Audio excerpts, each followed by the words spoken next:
Dan salah satunya melahirkan bupati baru.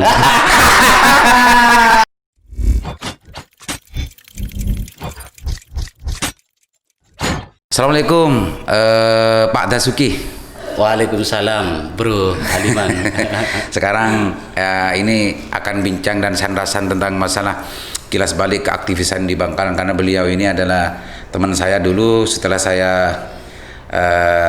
datang dari Surabaya ke Bangkalan bersama Pak Fauzan, bersama Fahrudin, ketemunya dengan yang namanya makhluk Dasuki ini di itu kan.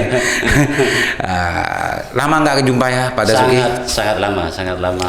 Kilas balik tentang masalah keaktivisan di Bangkalan Pak Dasuki, karena Pak Dasuki adalah pelaku sejarah sejak tahun 2000 ya sampai 2000, 2002, 2003 itu mulai kita ya Pak Dasuki. Kilas balik di waktu itu kita kan banyak teman aktivis-aktivis yang sebelumnya di Bangkalan ini kan tidak banyak gitu ya. Di kalangan mahasiswa juga banyak hanya belajar. Gara-gara Pak Dasuki ini di Bangkalan banyak juga teman-teman mahasiswa yang ikut menjadi tabiinnya, norok dalam benak Mas Dasuki gitu. Coba ceritakan sedikit dulu waktu Pak Dasuki masuk di dunia politik, di dunia aktivis itu Pak Dasuki. Ya, saya sebetulnya memulai itu bahkan sebelum kuliah ya. Sebelum kuliah? Sebelum kuliah. Jadi ya reformasi itu 97-98 itu saya masih aliyah pada saat itu, dan kebetulan di desa saya itu ada pemilihan kepala desa, dan ada salah satu kepala desa yang ditengarai melakukan pemalsuan ijazah dan digunakan untuk kepentingan persyaratan menjadi kepala desa pada saat itu.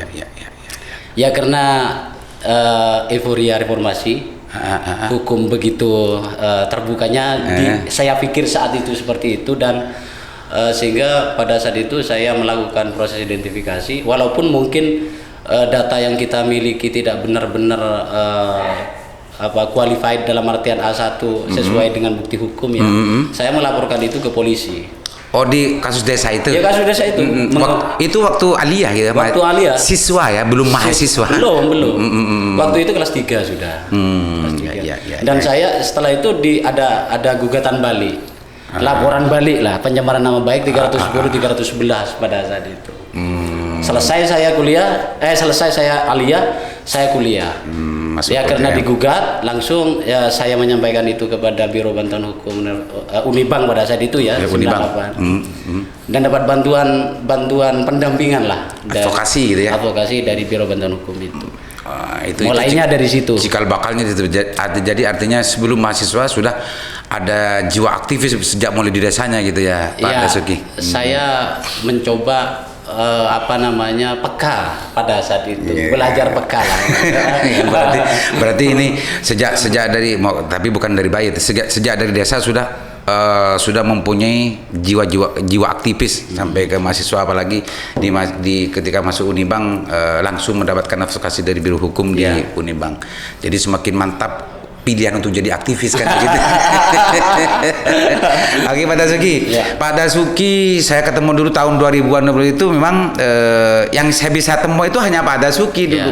Meskipun ada teman-teman yang lain seperti Gupron dan lain-lain. Pak Gupron itu dulu BEM ya?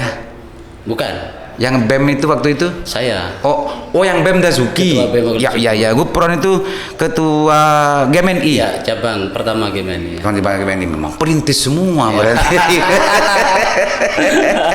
Ceritakan nostalgia di waktu Pak Dasuki. Ya, setelah itu saya memang sibuk pada saat itu dengan kasus hukum itu. Jadi secara teori saya belum paham, tetapi harus sudah praktek duluan ya. Dan ya secara teori belum paham, tapi langsung menghadapi persoalan di lapangan. Iya, dan jadi terdakwa langsung ya pada saat itu. Dan advokasi yang diberikan oleh Unibang pada saat itu oleh beberapa dosen, termasuk juga Pak Dene Yoherawan, Bu Indin Winarwati, Bu Nono Nusmardani, dan yang lain, Pak Budi Mustiko juga gitu ya. Itu ya hadir di Pamekasan dampingin saya sampai selesai pada saat itu kasasi Mahkamah Agung ya, karena memang ternyata terkalahkan. Reformasi itu ternyata memang posisi kasus itu Pak Dasuki kalah 1 bulan penjara pada saat itu. Vonisnya.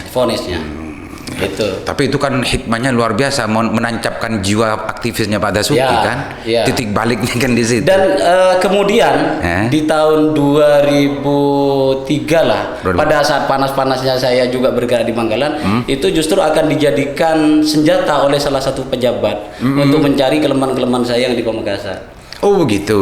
Jadi ada utusan beberapa orang gitu ya di Bangkalan menuju ke Pamekasan untuk mencari data saya khususnya tentang itu.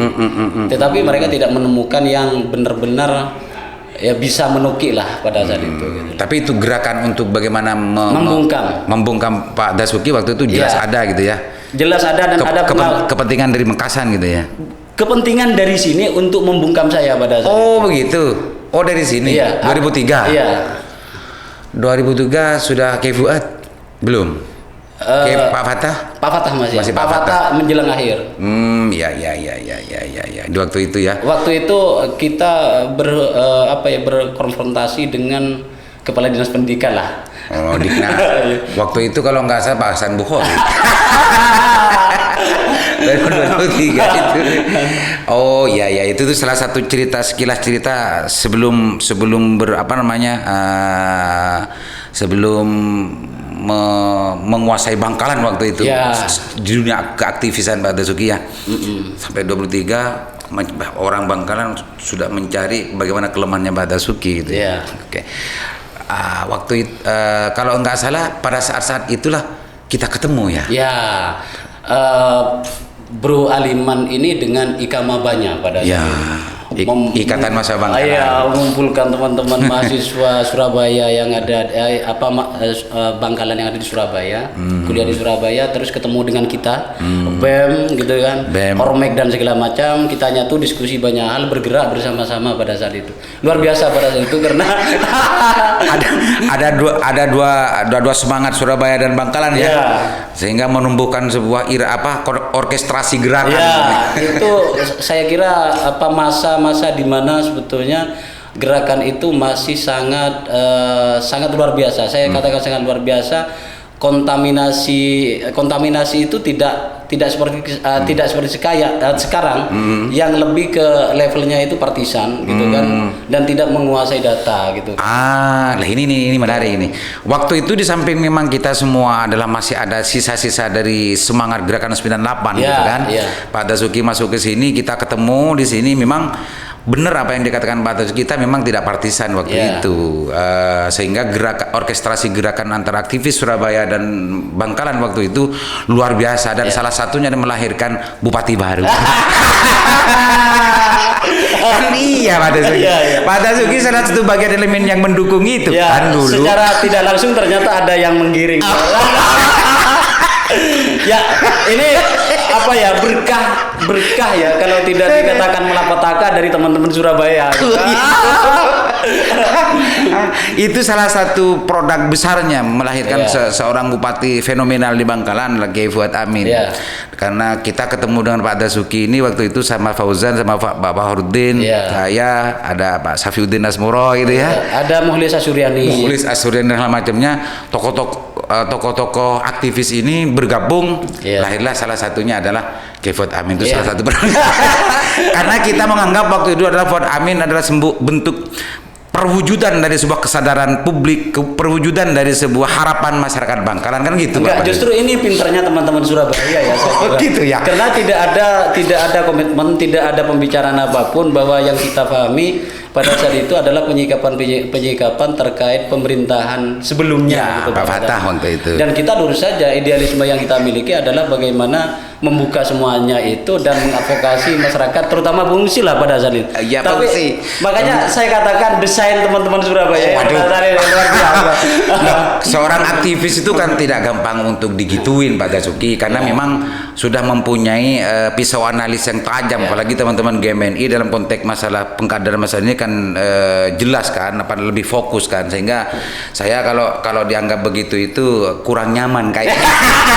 Enggak, jadi kita bukan tidak paham teori SWOT dan segala macam, kita paham itu. Tetapi memang kehebatan bagaimana akhirnya itu menjadi seakan-akan tidak terasa gitu ya.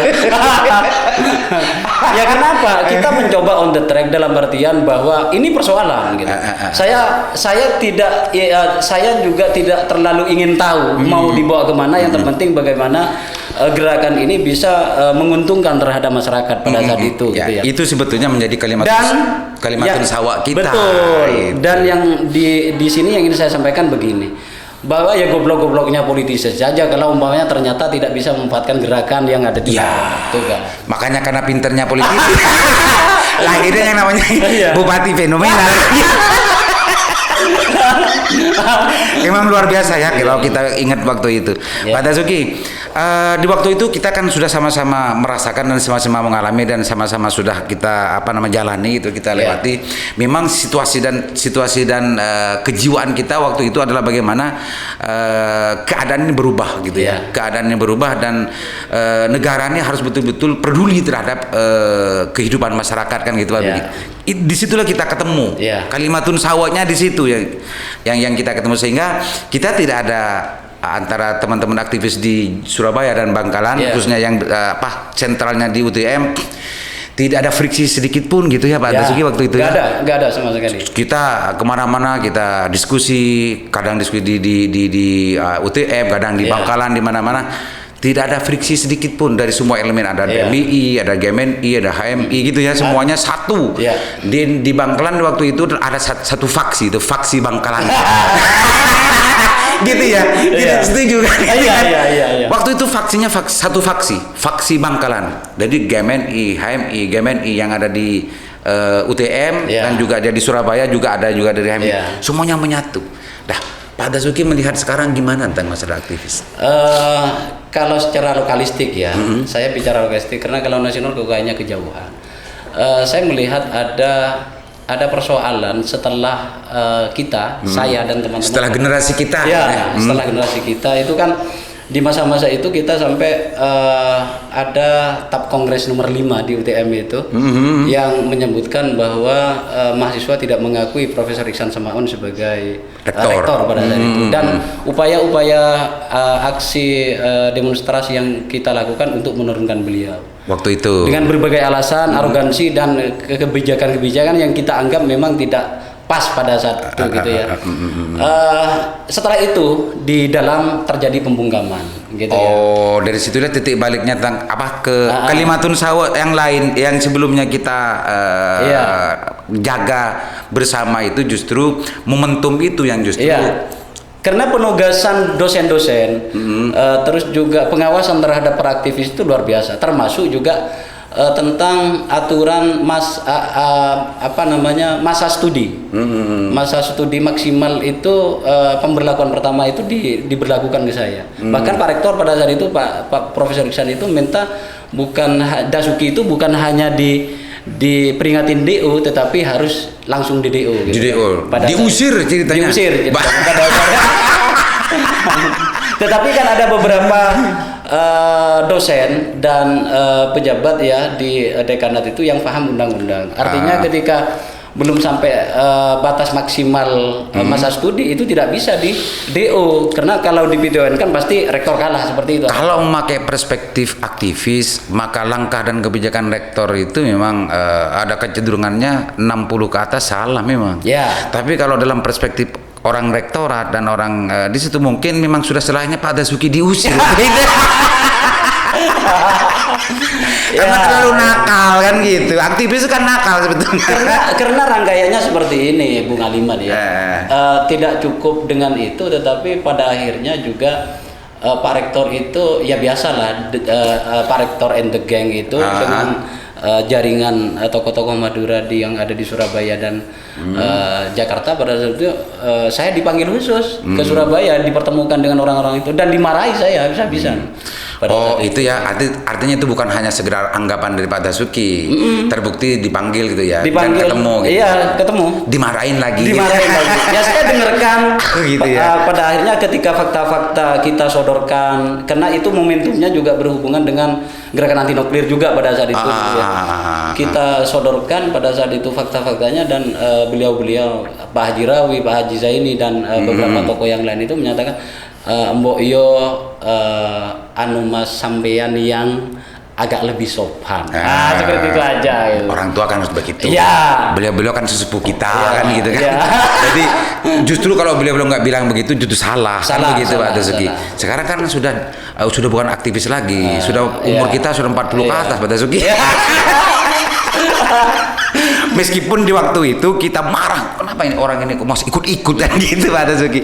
Terus jadi di situ ya titik balik bagaimana ada sedikit perbedaan. Kalau dulu tidak ada faksi Bangkalan, menjadi sekarang diakui atau tidak memang ada faksi-faksi itu Pak Dasuki ya.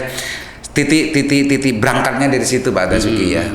Sehingga saya melihatnya kalau secara lokalistik di Bangkalan seperti itu.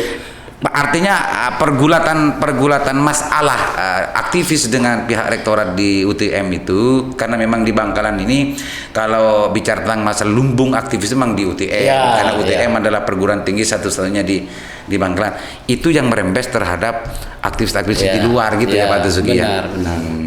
Bisa nggak kira-kira kita merajut kembali itu Pak Dasuki? Kira-kira. Ya ini kan pada akhirnya kembali kepada satu BEM ya. Kalau di internal ya BEM dan kabinet mahasiswa di kabinet itu kan berarti tingkat universitas ya. Bagaimana melakukan kaderisasi dan mencoba melakukan terobosan. Jika menjadi Pak Turut gitu ya. Aktivis itu satunya kan tidak seharusnya jadi Pak Turut kan begitu. Dinamika berpikirnya, nalar kritisnya kan luar biasa. Saya meragukan keaktivisan teman-teman kalau ternyata jadi Pak Turut. Pak kan Turut begitu. gitu ya. Terus yang kedua, kita ini masih terkotak-kotak dalam artian cara pandang apa namanya ya golongan, gitu. Polarisasi gerakan itu masih ya saya ini GMNI, saya ini HMI, saya ini PMI, IMM dan segala macam. Itu yang menurut saya berbahaya karena ternyata celah untuk memecah belah, memperuncing persoalan, memperuncing ego sektoral kelompok dan segala macam itu malah semakin subur gitu ya. Subur gitu. Celahnya di situ. Sebetulnya kalau sudah dewasa seperti saya dan Mas Dasuki, persoalan itu sudah selesai. Sudah selesai. Kita ada kalimatun sawa yang bagaimana kemaslahatan bangsa, kemaslahatan masyarakat lebih penting daripada membangga-banggakan kelompok kita sebetulnya. Itu kita kira-kira bisa nggak untuk merajut kembali waktu dulu ya kira-kira? Saya kira memang pada akhirnya selain kita. Selain saya yang tidak berpolitik, saya juga nggak politik. Ya, dan Bung Aliman yang tidak berpolitik, para pemirsa. Saya kira apa namanya ya, kita pendahulu dari adik-adik itu. Maka sesungguhnya bagaimana memberikan contoh. Ada kaderisasi dan kadang kita diundang. Kenapa tidak kita coba memulai dari situ? Karena kaderisasi itu adalah menanamkan pola dasar gerakan gitu ya yang pada akhirnya itu akan menjadi pijakan adik-adik itu ketika menjadi aktivis gitu ya. Oh jadi tawaran dari Pak Dasuki bagaimana dari antar kelompok ini mengundang senior-senior yang beda kelompoknya untuk mengisi di pola pengkaderannya kelompok yang lain. Ini bagus juga, cerdas juga sekarang meskipun aktivis ya. Belajar dari Bro Aliman. Enggak, ini solutif ini, solutif. Karena gini, Bung Aliman ya. Saya di UTM sebagai lumbung dikatakan tadi oleh Bung Aliman sebagai lumbung aktivis gerakan gitu ya. Saya kira memang kita sempat kecewa beberapa waktu yang lalu ada persoalan gitu ya yang kita sama-sama tahu lah. Nggak usah dijelaskan di sini. Nggak, saya pikir memang itu tidak boleh terulang dan bagaimana kita belajar dari situ justru menyatukan barisan itu gitu loh. Karena ketika bicara aktivis itu kan sesungguhnya yang paling diuntungkan dari sebuah gerakan itu bukan kelompok tetapi rakyat, masyarakat yang memang kita advokasi persoalannya. Gitu.